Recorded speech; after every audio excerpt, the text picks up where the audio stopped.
Hello, today's daily reading comes from the book of the Apocrypha. We are reading from 2nd Maccabees chapter 12, and it reads as follows. So when these covenants had been made, Lysias departed to the king, and the Jews went about their husbandry. But certain of the governors of districts, Timotheus and Apollonius, the son of Gnaeus, and Hieronymus also, and Demophon, and beside them Nicanor, the governor of Cyprus, would not suffer them to enjoy tranquility and live in peace.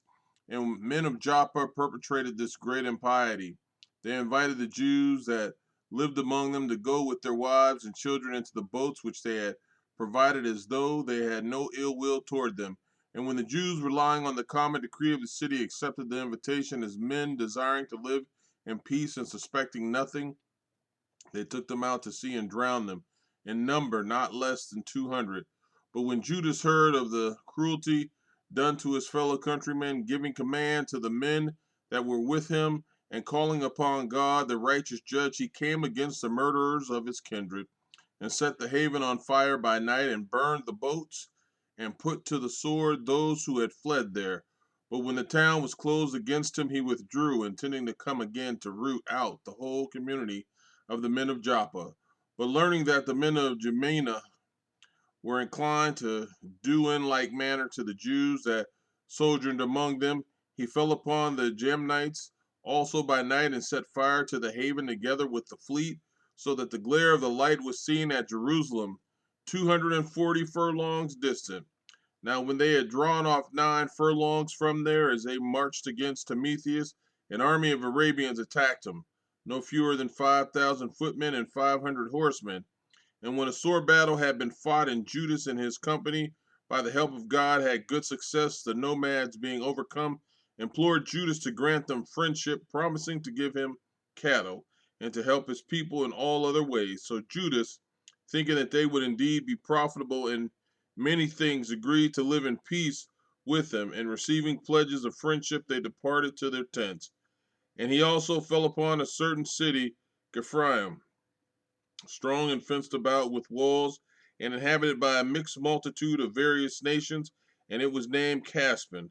But those who were within, trusting to the strength of the walls and to their store of provisions, behaved themselves rudely toward Judas and those who were with him, railing and furthermore blaspheming and speaking impious words.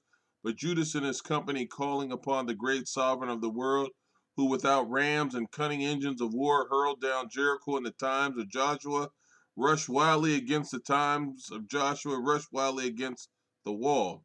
And having taken the city by the will of God, they made unspeakable slaughter, insomuch that the adjoining lake, which was 2 furlongs broad, appeared to be filled with a deluge of blood. And when they had drawn off 750 furlongs from there, they made their way to Charax, to the Jews that are called Tabenia. And Timotheus they found not in occupation of that district, for he had been then departed from the district without accomplishing anything. But he left behind a garrison, and that a very strong one, in a certain post. But the Ceithus and Sosapater, who were Maccabeus' captains, went out and destroyed those and had been left by Timotheus in the stronghold, but above 10,000 men. And Maccabeus, ranging his own army by bands, set these two over the bands, and marched in haste against Timotheus, who had with him 120,000 footmen and 2,500 horsemen. But when Timotheus heard of the iron inroad of Judas, he at once sent them away, the woman and the children, and also the baggage, into the fortress called Carnion, for the place was hard to besiege and difficult of access by reason of the narrowness of their approaches on all sides. But when the band of Judas, who led the van appeared in the sight, and when terror came upon the enemy, and fear because of the manifestation of him who sees all things came upon them, they fled amain, carried this way and that, so that they were often hurt of their own men, and pierced with the points of their swords. And Judas continued the pursuit the more hotly, putting the wicked wretches to the sword, and he destroyed as many as 30,000 men. But Timotheus himself, falling in with a company of Dositheus and Sosipater, implored them with much crafty guile to let him go with his life, because he had in his power the parents of many of them and the kindred of some. Otherwise, said he, little regard will be shown to these. So when he had with many words confirmed and the agreement to restore them without hurt, they let him go, that they might save their kindred. And Judas, marching against Carnion and the temple of Atagatus, killed 25,000 persons. And after he had put these to flight and destroyed them, he marched against Ephron also, a strong city wherein were multitudes of people of all nations, and stalwart young men placed on the walls made a vigorous defense. And there were great stores of engines and darts there.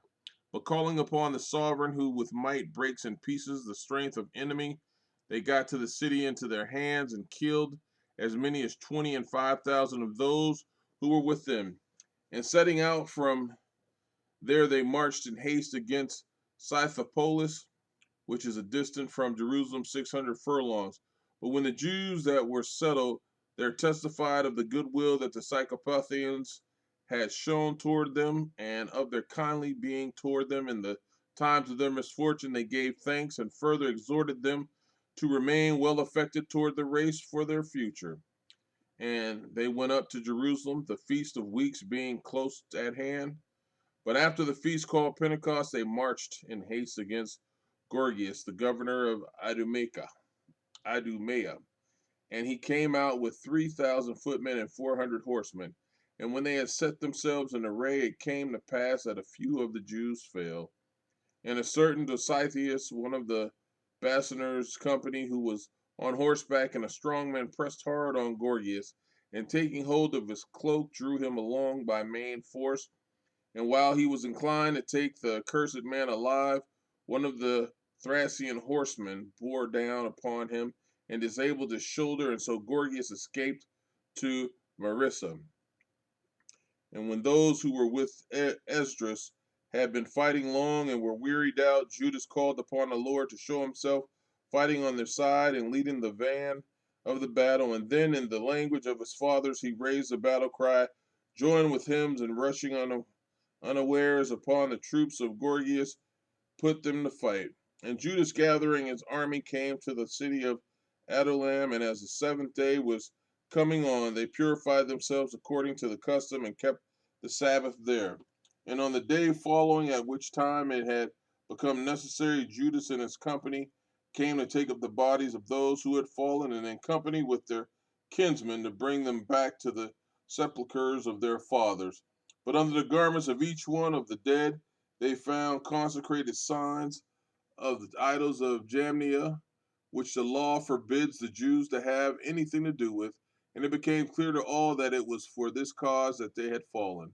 All therefore, blessing the works of the Lord, the righteous judge who makes manifest the things that are hid, betook themselves to supplication, imploring that the sin committed might be wholly blotted out. And the noble Judas exhorted the multitude to keep themselves from sin, for so much as they had seen before their eyes what things had come to pass because of the sin of those who had fallen. And when he had made a collection, man by man, to the sum of 2,000 drachmas of silver, he sent to Jerusalem to offer a sacrifice for sin, doing therein right well and honorably, in that he took thought for a resurrection. For if he were not expecting that those who had fallen would rise again, it was superfluous and idle to pray for the dead.